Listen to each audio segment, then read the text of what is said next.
Welcome to Escapists Anonymous, the fantasy fiction book club podcast. I'm Sam. And I'm Dan. This is episode 3, and today we're going to be reading The Foxglove King by Hannah Whitten, the first book in the Nightshade Crown trilogy. We'll be discussing the plot, themes, characters, and a whole bunch of spoilers. We've got a lot to cover, so let's dive right into the murky corners of the city of Delaire and the secrets that hide in its depths.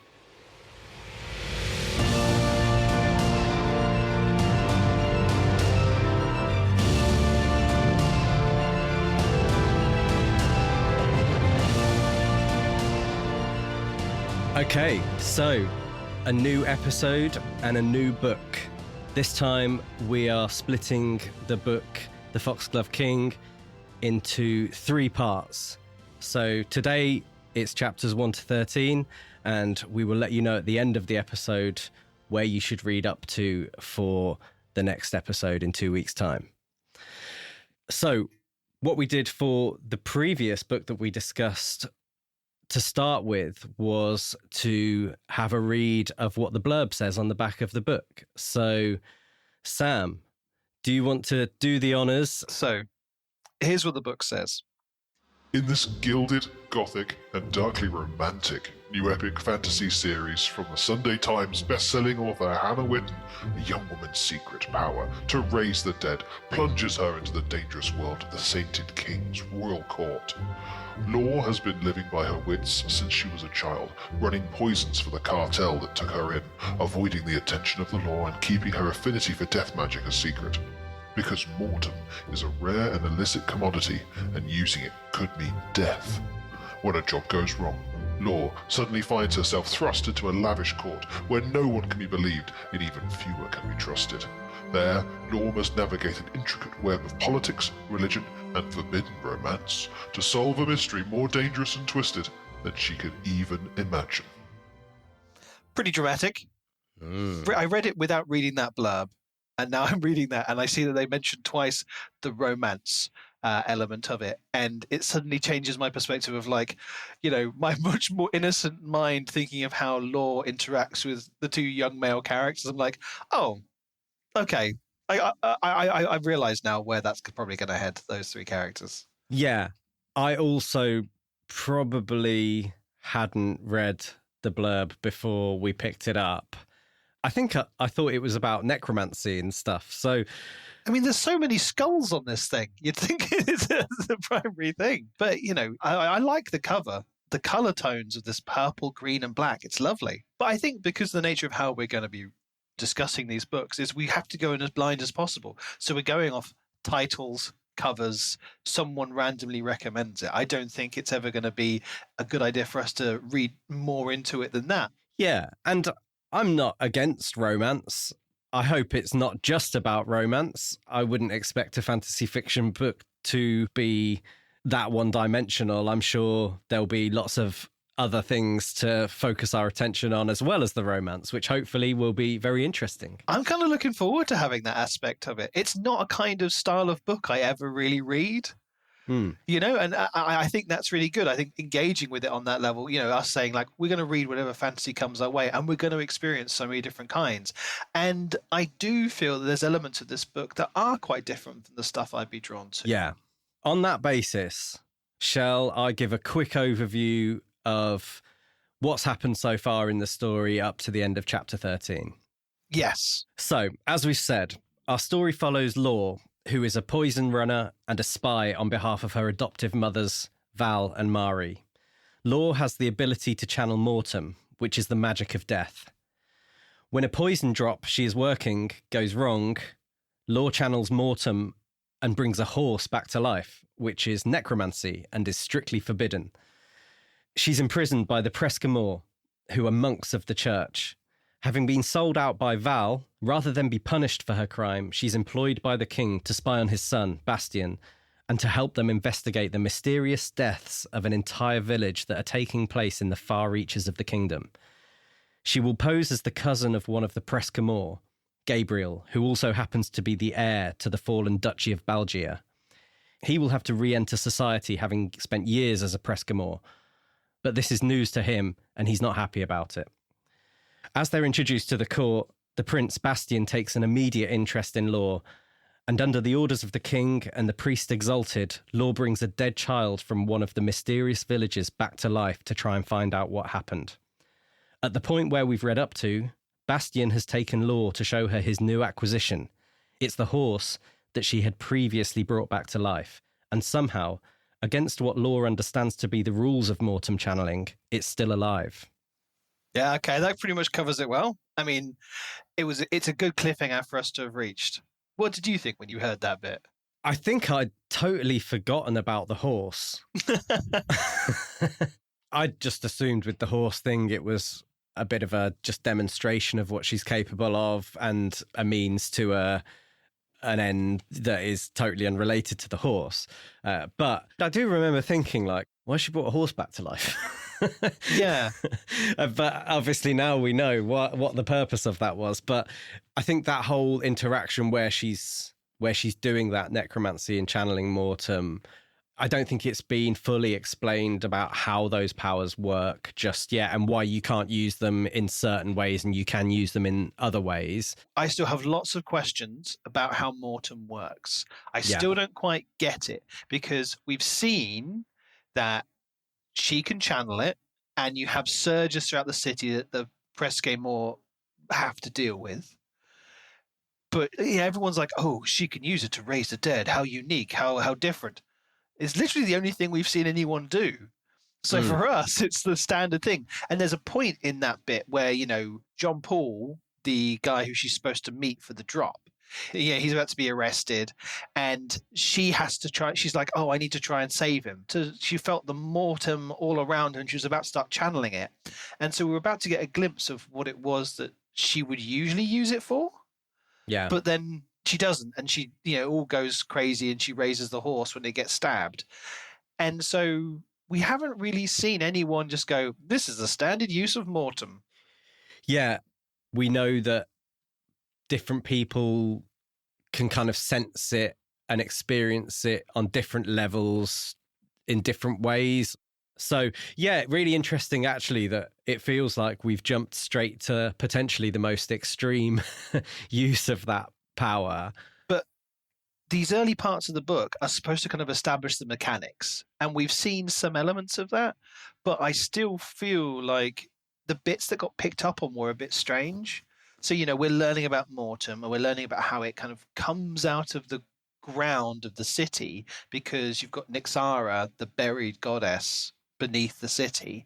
And then you've got these catacombs where Law lived for the first 13 years of her life, of which she has very little memory. And, so there's a bit in the opening couple of chapters where she's trying to get to that drop. And she's like, oh, I better take a quick nip through the catacombs. I hope a revenant doesn't come across me. And she literally just walks in and a revenant's like, I gotcha. And I was just like, okay, well, I don't know if we needed to see a revenant at this point because I like the reference to these revenants, these kind of stone zombies that wander around underground. Yeah. And I feel like Hannah Whitten put it in there to be as a reason why she couldn't get to the drop in time. Yeah. Revenant sounds so cool as like a name for some scary thing that you've got to deal with. And I wonder actually whether maybe the Revenants aren't particularly like a major deal. Revenant implies something that has come back, whereas these things have never gone into death, if you know what I mean. Yeah. It almost like should be called remnants would be better. So the choices that Whitten's made in terms of introducing the mechanics to us of this world, some of them I really liked, but there were some of these ones to do with mortem where I feel like she needed to show us different parts of it. Show us the Presque Moor dealing with one of these surges or doing something like that. Maybe there's going to be more of a reveal later, or maybe she just didn't think it was important for us to know. But I want to know a lot more about mortem. Granted, we're only a third of the way through the book. I think the main thing about the first few chapters, I think the key purpose is to try and introduce Law and what type of person she is. And obviously she's supposed to be tough, willing to do what it takes, but she's also obviously this kind of deeply empathetic person. She kind of craves the emotional connection that possibly she didn't have in the first 13 years of her life. You know, she's spying on this Michael, but she's actually developed an emotional connection with him. And then we see with John Paul, she immediately jumps to the fact that he has a husband and a family, and even in a moment of deep danger and risk to her own life. She's still willing to do all this stuff. Absolutely, I do agree with that. It sets her up because we only see things really from her perspective. So understanding who she is would have been a higher priority. And the stuff about, when Val's saying to Law, don't get too involved again. You know, you can't get too emotionally invested in these people when you're going to betray them. And, it mirrors well what we're seeing starting already with particularly Gabe. Yeah. But then even with that, and perhaps in slight contrast to what I've just said, like her ability to just quickly move on from things is also there. I feel like how quickly she processes being sold out by her adoptive mother is a little bit raised an eyebrow. I was like, I would have maybe dwelt on that for a little bit longer. Yeah. She's used to being involved in situations where it's like, well, I either do this or I die or something else bad happens. So I've just got to do the least bad option. And so she's been in that situation almost her whole life. You know, it's a survival mindset, isn't it? I think it was interesting that there's this kind of constant talk of familiarity with Gabe, almost like, to force upon us as the reader to say, don't worry, this is the person she automatically trusts. And I would feel that it was a bit clumsy, but there seems to be a purpose to it. Have you noticed that she's mentioned multiple times that Law automatically feels like she wants to protect him? Yeah. And there was a particular quote that stuck with me when she first had this, when he confronts her in the alley. And it says, for a moment she smelled stone and burning skin. For a moment she was sure there was nothing but tunnels and pale torchlight beyond the veil of her eyelids, an obsidian tomb and hazel eyes that matched her own. So this sense of familiarity with Gabe seems also to be tied into what seems to be a flashback to her first 13 years of life. So is there this kind of implication that he knows her from the catacombs somehow? Or is there a connection there that extends beyond the temporal? Yeah, I had thought more in a sense of the fact that she doesn't really remember much of the first 13 years of her life. She's assumed that she grew up in the catacombs, and actually maybe that wasn't the case. And is there some connection with her and Balgia? Oh, I hadn't thought about that at all, but maybe you're right. My initial thought was the catacombs because it almost references, the environment that you would assume would be associated with that. But when we find out what happened in Balgia with Gabe's parents and the Corinthians, I thought, okay, maybe something's happened there, but it's not at all clear to me. Maybe you're right. Maybe there is something to do more with Balgia, because if she has a sense of familiarity, she'd have to be either present at the court or present at Balgia, or he has some secret forbidden connection to the catacombs, which seems unlikely because he didn't really have any part of this in his life until he had his eye removed by the Corinthians. Yes. But one of the really interesting mechanics of Mortem is that Law can't leave the city.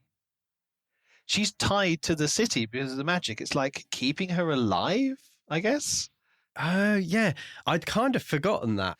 And how many people who have this connection with Mortem have the same issue that they can't leave the city?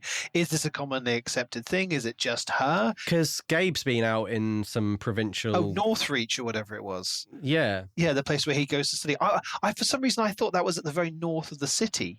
The city seems to be so all-encompassing that it made me think that even that was considered out in the sticks.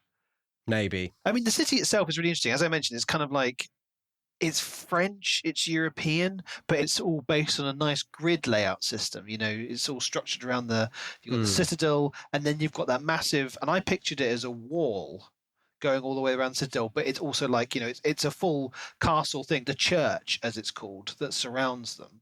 And then you've got the rest of the city laid out in this kind of 4-quadrant grid system. So it seemed like quite a modern conception of a city. Yeah, some kind of French royal court thing makes sense in my head. But what weapons are the guards using? Well, they've got bayonets on their guns, so it feels like quite 18th century to me. The whole structure of the city, I really liked it as the metaphor for like the whole aristocracy as well. The fact that you've got the citadel at its center, but you've got a literally huge wall surrounding it called the church, so that's what's separating the aristocracy from the lower people. And I really like that as a way to structure the city around how the whole kingdom functioned, and the way that they're semi-divine in a way. I mean, I suppose we're touching upon the religion here, so let's delve into that a bit more. I really like the religion in this. Like, it's really an important part of it, because the kings are appointed by Apollonius, and they are given this power of spiritum, and it's the kind of counterpoint to mortem, but they've never seen any of the monarchs use it. But the religion, this idea that the world we're reading about is post some big cataclysm. You had 6 gods, and they seemingly all had a big old fight, and one by one they got killed off, and their bodies fell to the world, and then got buried, and they're kind of bleeding out different kinds of magic, I guess. But we don't know about any of the other kinds of magic yet, do we? We just know spiritum and mortem.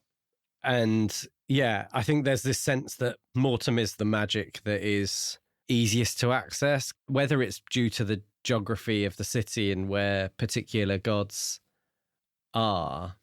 I'm not sure, but potentially there's other sources of power. But the questions I've got and that I'll always have around religion are, do we believe that it's a real thing? We know that mortem exists. We know that people can channel it. But are we supposed to be questioning whether the whole religion that they're basing their society on is actually real, or is it a mechanism that they use, like you were saying, to almost maintain this social hierarchy within society? Because it's a fantasy world, it can be both. Because these events could actually have happened, but they might have been twisted by the mortal authorities to, put themselves into power. So Nyxara could be dead under the city, leaking mortem. I feel that that's likely to have happened in this world. But whether other elements of it happened, because they seem to be quite ambiguous about how the other gods fell. It doesn't seem to have been a war. I think I've just kind of assumed it was a war, a fight for dominance. So I really like this as a mystery of what happened to the gods. And of course, because this is a created world, the fact that the gods have fallen in some mysterious way, and there's been this schism and the dying gods leaking magic, we're going to learn more about this. There's going to be like hidden ancient conspiracies about how some of this happened, and it's all been covered up. And as she gets more into the world, lore that is, she gets more into the world of the politics, some of this stuff's going to all come out into the open. Yeah, and perhaps her powers are going to be part of some kind of unraveling of what people are supposed to believe as part of that religion. What if she can channel spiritum somehow, and it starts to debunk this whole only the Arsenault line can channel that. With the whole church and state thing, the 2 characters we haven't really talked about much are the brothers, Anton and August Arsenault. So August, the sainted king, and Anton, the priest exalted. They clearly have the same aims. It is their family line they want to keep in power, but they have differing ways of wanting to do it, and they're approaching it from the different church and state sides of things. And I got the strong feeling that the burnt face and the vision that Anton had is partly a story that connects to something else. Yeah, I'm pretty intrigued by whether they do in fact have the same ultimate goals. I feel like Anton is this pretty strategic character. He's this very calculating guy, and there's a couple of moments that draw real attention to the fact that there's still significant tension between Anton and August. Oh yeah, definitely. Yeah, we don't know too much at the moment. Their goals seem to be aligned, and Anton has, pulled levers to get hold of Law in order to serve the king's purposes. And he seems to want to pick up quite a few different interesting power players, be the ones who have control of them, because the whole thing with Gabe, when he has his eye removed and his family line is cast out and they lose Belgia, he goes off to the Presque Mort, because I imagine Anton on some level was like, I'll keep him close because it's pretty handy to have a duke as one of my close underlings. But the way that was all presented to me, it felt like that it could be part of some incredibly long-term plan that Anton's had that involves Gabriel. And I find it a bit interesting because the king could easily, with all of this stuff that's going on with the villages and with Bastion and everything else, he doesn't have to include Anton in that stuff. That seems, to me, it's interesting that he's privy to that information at all. And yeah, it seems either careless or maybe they're more aligned than we think. I think we're just not going to know at this point. All we can know is there's power play between the two of them, and it's really nice to read a fantasy novel where it's not just about clashing swords. It's about intrigue in the court and betrayal in the most subtle of ways. And I feel that's what the book's aiming for. I don't feel it always perfectly gets it. When she tries to initially question Bastion, I was really going, these are some pretty weak questions for an expert spy. Be like, oh, is that music Corinthian? That's it. Did you like Corinthian things? And it's just, but then afterwards she goes back to the apartments and she's angry at herself because she's like, I didn't do a very good job there. And so it made it a bit more believable. So she's got shit spy skills, but great self-awareness. Yeah. One of the things I was going to talk about with the king, while we're semi on the subject, was in relation to Corythia. So we find out basically that he's been pushing the idea for as long as Bastion's been alive that they are about to be at war with the Corythians. And I thought that was really interesting and kind of played into this whole using all of the levers that you've got available to you to hold onto power. And it made me think of, a sort of Putin-style enemy across the border that helps you keep control of your population. Yeah. I don't think we're supposed to like the king. I don't think we're supposed to like Anton. I think these are very clearly sort of ruthless people in high up positions that we're not supposed to empathize with them. That doesn't mean they can't turn out to actually be good characters, but the dictator skills are on show with, being this kind of religiously appointed leader, kind of like a sort of Ayatollah, but then also using those like enemy across the border. Yeah. Like, you need a strong leader because the Corythians are about to invade. And the ruthlessness of it all when Law asked, but what about the guards who did whatever? They're like, oh, they're dead. Like anyone who saw anything, they're gone. Yeah. You just say, oh, okay. And that just happens without any compunction. Yeah. Just and like, the villages. All the villages. They just don't care that whole villages have been wiped out. It's like, oh, well, we want to figure out what it is before anyone important dies. Yeah, exactly. So she goes to lengths to show that these are not super compassionate people. But again, this is the vibe that I'm expecting from a political court intrigue style novel. Everyone's shades of grey. The only person who's painted in any kind of positive light is Gabe. Yeah. Speaking of shades of grey, can we make that connection? I think that is a masterful segue. So yeah, shall we discuss the important romantic green shoots that we may or may not be seeing? So are you Team Gabe or Team Bastion? Well, I have to say, You like the bad boy, don't you? yeah. So there's obviously some backstory between Gabe and Bastion. They've obviously grown up together.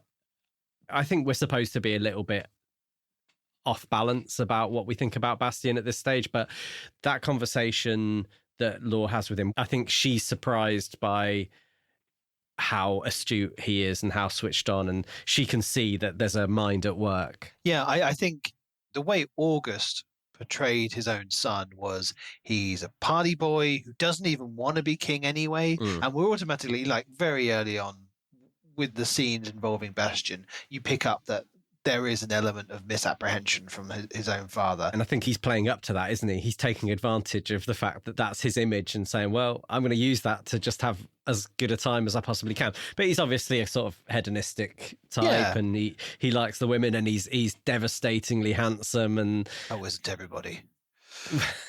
all of the men in these romantasy books are. It's like, even Anton is like, he was incredibly handsome, the face of an angel, if it wasn't for half of it being hideously burned. And and then there's just that undercurrent of horniness, like where Law's trying on dresses and just being like, oh, my boobs are simply too big for this dress. Yeah, she's an intensely kind of sexual character, isn't she, from the off? Yeah. She's sort of hyper aware of the way men look at her, and she kind of likes to have a good time with it as well. Yeah. There's a confidence and there's a physicality to it that I think it actually works well for the character, because, when she gets into the dance scene, she knows she's not a particularly good dancer, but she's like, well, I'll use what I've got. Yeah. But in terms of Gabe as another romantic interest, you can see it's another kind of very arguably cliched situation. Like, he's awkward because he's never had any kind of real sexual awakening because he's been celibate for the last 14 years. And the last time he wasn't part of the Presque Moor, he was suffering huge trauma. So it's about bringing that out of him, and who better than Law? Who's used to using sex in power play to get the information she wants. They're like a sort of sitcom opposites attract couple, aren't they? And it creates this sort of forbidden thing that makes it more desirable to probably both of them. But I'm intrigued about whether at this early point we're having these expectations set only to have them subverted. Is it going to turn out that Gabe is in fact a real political mastermind, and he's been playing them all for fools, and he's been biding his own time to get his revenge? I mean, I currently don't think so. I don't think there's that level of depth of the trajectory of those characters, but I do at least think that Bastion is going to subvert the expectations of the characters within the world. Yeah, we could get double or triple bluffed on Bastion, couldn't we? It could go so many different ways. In terms of, there's two major things that happen in that chapter 13. One is Law wakes up the child from the village, and he starts saying, they've awakened, just on repeat. Won't say anything else. That's all they get out of him, and she breaks the connection, and the boy goes back to being dead. What do you make of that? Yeah, what is he referring to? My instant reaction is to think, because we've been experiencing so much stuff in this book that's buried, the buried goddess, there's the revenants down in the catacombs, the mortem itself just oozing out of the ground, it's all linked with this. So whether there's something that has flowed out from the city of Delaire into the countryside, it's like burrowing its way under. Is it awakening the dead from long ago? Is it the other gods? Have they all been sleeping this whole time? What do you think? That was where my brain went immediately, was the gods have awakened. Okay. That was the only thing really that I could grasp onto, because it's they've awakened, so it's a plurality. It's not he or she or... No, but the other option for me is to tie in with a lot of the stuff buried beneath Delaire, the Buried Watch, the necromancers, the night witches, that kind of stuff. That's the other option. I still think the gods seem more likely at this point. But it has huge ramifications, because if it's a kind of a sect of people, that feels more manageable than 4 long dead gods awakening. And you're like, oh, okay, so this is absolutely world changing. Yeah. And I think this comes back to what you were saying very early on, that we don't really know different ways that mortem is used or different ways that different powers are used. So the fact that they're all dying with no signs of struggle or no signs of mortem having been used, as far as the conversations that we've seen, you know, there's something that nobody can understand, even people that have a deep understanding of these types of magic. So totally intrigued by what's to come on that front. The other thing in that chapter is obviously the horse, which we've sort of talked about. But this, to me anyway, implies that there's some element of Law's power and her abilities that she doesn't understand yet. Yeah, we as a reader are privy to the fact that she doesn't understand really what's caused it, because as far as we know, she hasn't died or got close to dying. So that's how everyone else accesses it. And so it's more innate to her. And also the burned moon scar on her palm, you know, that she has no memory really of how it got there, but she thinks it's from being down in the catacombs. There's something that's happened to her, a ritual or something, and it's to do with the aristocracy that has given her this power. Like, I don't know if it's a destined thing, if it's a bloodline thing, if she was just an experiment. See, my thing here went back to the spiritum, and I thought magic of life, and something's happened there where, whether it's her or something else, my instinct is her, because I want it to be. Yeah. That somehow, because she's going very much based on instinct, it's like she's desperate, she's just doing whatever she needs to do. Does she really fully know what she's doing in that moment? Has she somehow channeled spiritum and brought the horse back to life? Yeah. Could be total bollocks, but I guess I always want my main characters to be these like superhero types. So I want her to have these powers that no one else can do. But that's also a good arc for the protagonist's discovery of the powers. The only problem is you don't want to end up with a Neo style character where at the end of the first book, well, in the Matrix, the first film, where it's like, okay, so he's just the most powerful person who's ever existed. Where do you go from there? Yeah. If you're going to draw out the discovery, and especially over a trilogy, you're going to need to make that gradual. There needs to be setbacks. And then if you know the second and third books are going to be like the second and third Matrix films, you're probably not going to read them, are you? Nah. I've got a couple of bugbears with the writing. One of them is stupid. One of them is she keeps saying all the women are wearing tulle.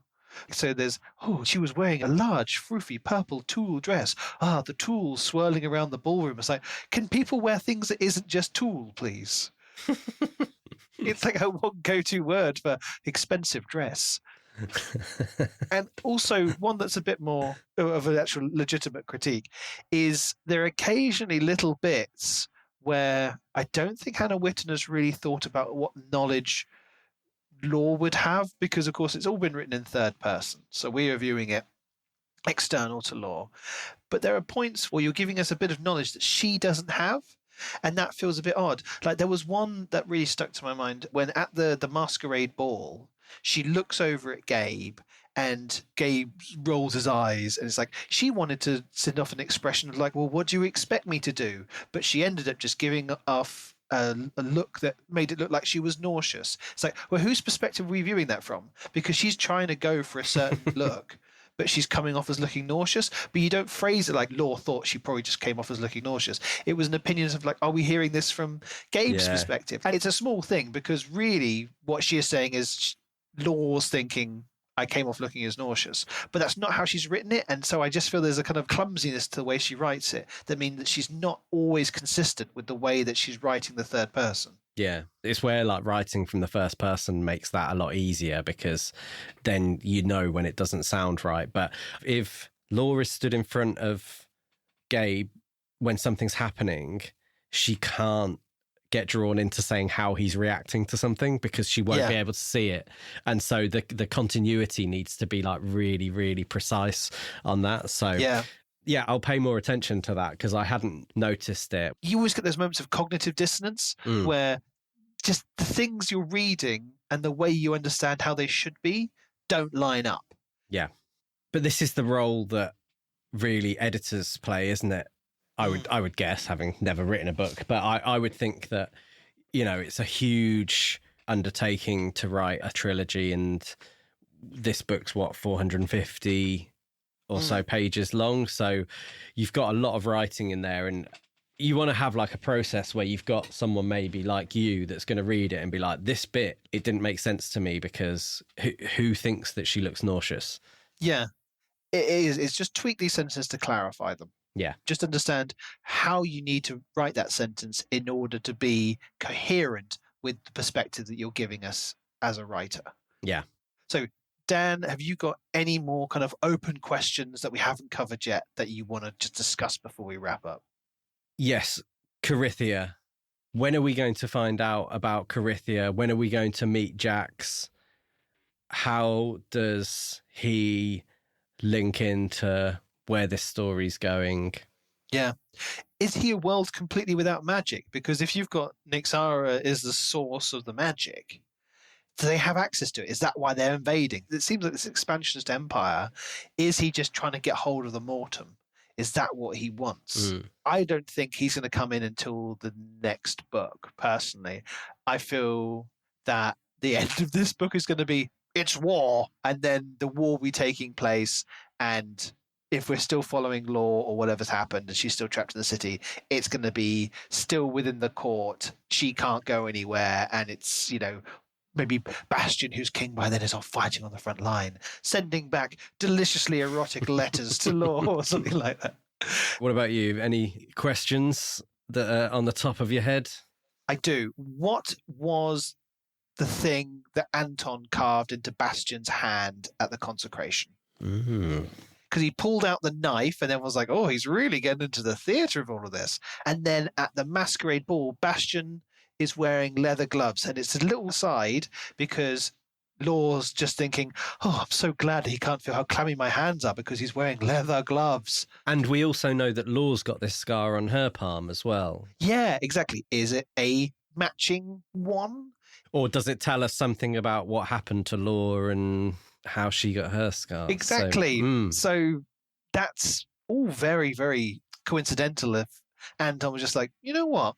I don't usually do this on a consecration, but I think I'm going to stab him with a knife. And then finally, my other question is on the headaches and stuff that Law's been getting. I wonder if some of them might have kind of coincided with when the villages of people got wiped out, because when they get back from the masquerade ball and she wakes up in the middle of the night, she's having another massive surge, headache, blah, blah, blah, and then she goes the following day to go and talk to this child. They're like, this one happened last night. Oh, yeah. Is that connected? Is she detecting the power surge that's affecting the village? Yeah, that's interesting. I hadn't thought about that. But that's everything I've got so far for where we're up to in the novel. I'll say right now, I'm really enjoying a lot of this book. I've got a lot of questions. I feel like some of them aren't entirely intentional. I feel like there's some little failings in this novel that I've encountered so far that mean that I'm more kind of like left wanting. And like I feel like that's not an intention of the author. But there's still a lot of the world building that I've really enjoyed. It's a sumptuous, oozing, weird, dark world that has a real tactileness and visceralness that I think is only going to get more intense as the book goes on. Yeah, I am really enjoying focusing on one person's perspective. It lends a sort of intensity to the story, and it means that every single chapter you get this progression of the story, and You know, sometimes with books where there's tons of different characters that you're following, you're desperate to find out what happens next with one of them. But you just feel like you're having to wait for ages with these kind of books. It's like, okay. There's a greater pace to it. Yeah, you're absolutely right. There's no kind of sudden dip where you're like, oh, it's that plot I don't really care about. There's a greater pace, and yet it can go slower and into more detail at the same time because it's just following one character. So it doesn't have to skip over as much each time it rejoins a character. It can just go through at the pace it needs to. So I really like that. And yeah, I'm sure we're both intrigued to get on. And now that we've recorded this episode, we're allowed to read the next... Finally. the next part of the book. Yeah, that is a really good indicator for this book. Since I caught up with where I was supposed to be, I've been really keen to carry on reading and find out more. So as an endorsement of this book so far, 1/3 in, I think that's a pretty good one. Yeah, definitely.